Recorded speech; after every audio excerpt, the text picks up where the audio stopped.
عائشہ، تم نے دیکھا وہ لڑکی کل تک دین کی بات کرتی تھی اور آج اس کی پوسٹس دیکھو، بالکل چینج ہو گئی ہے۔ لوگ کتنے فیک ہوتے ہیں نا۔ حفصہ، ہمیں نہیں پتا کہ ہم خود کتنے مومن ہیں اور کتنے کمزور۔ ہمارا حال ہم سے بہتر اللہ جانتا ہے۔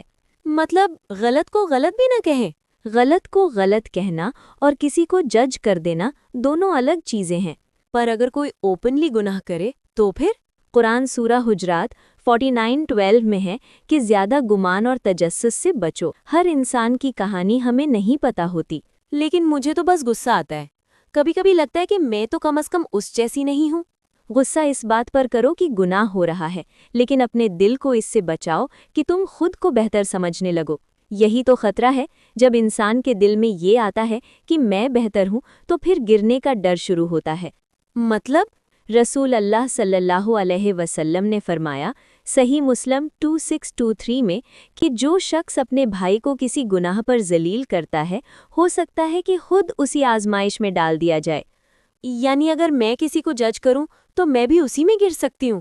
قدرت کا اصول ہے، تکبر انسان کو نیچے لا دیتا ہے۔ تو پھر اصلی نیک کون ہوتا ہے؟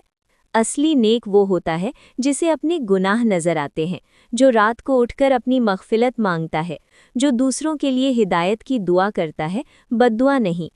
اور جو خود کو نیک سمجھنے لگے؟ عائشہ، پھر اسے صرف دوسروں کے عیب نظر آتے ہیں، اپنے نہیں۔ شاید میں لوگوں کو دیکھ کر اپنے آپ کو تسلی دیتی تھی کہ میں ان سے بہتر ہوں۔ ہمیں اتنا نیک بننا ہے کہ اپنے گناہ نظر آئیں، اتنا نیک نہیں بننا کہ دوسروں کے گناہ ہی نظر آنے لگیں۔ تو ہمیں جج نہیں، رہنما بننا چاہیے۔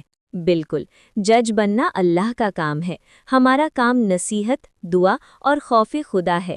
آج سے میں کسی کو جج نہیں کروں گی، بلکہ اس کے لیے دعا کروں گی، اور سب سے پہلے اپنی اصلاح کروں گی۔ جب انسان دوسروں کے عیب چھوڑ کر اپنی اصلاح شروع کر دیتا ہے، وہیں سے اس کی اصلی نیکی کا سفر شروع ہوتا ہے۔